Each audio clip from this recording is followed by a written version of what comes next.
అందరికీ praise the lord. 11th March ఈరోజు యేసయ్య మిమ్మల్ని చూసి చెప్తున్నది ఏంటంటే, పరలోకమందు నీ కొరకు ధనమును కూర్చుకొనుడి అని మత్తయి 6:20లో చెప్పబడింది. లే up for your self treasures in heaven. ఈ వాక్యం యేసు చెప్పిన పర్వత ప్రసంగంలో భాగం.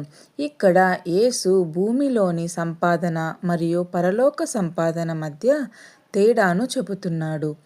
పరలోక ధనం అంటే దేవునికి నచ్చే జీవితం, ప్రేమ, దానం, సేవ మరియు విశ్వాసం.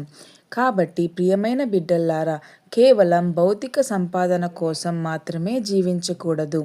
దేవుని పనిలో పెట్టుబడి పెట్టాలి. మంచి పనులు మరియు విశ్వాస జీవితం పరలోక సంపాదన.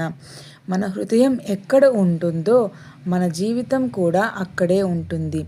చిన్ని ప్రార్థన. ప్రియమైన పరలోకపు తండ్రి, నీకు స్తోత్రాలయ్యా. తాత్కాలిక విషయాల కన్నా శాశ్వతమైన పరలోక సంపాదన కోరే హృదయాన్ని మాకు ఇవ్వుము తండ్రి. నీ చిత్తానుసారం జీవించి నీ రాజ్యానికి ఉపయోగపడునట్లు మమ్మల్ని నడిపించుము తండ్రి. మా జీవితము పరలోకానికి సిద్ధమవునట్లు చేయుము తండ్రి. యేసు నామములో అడిగి వేడుకుంటున్నాము తండ్రి. ఆమేన్.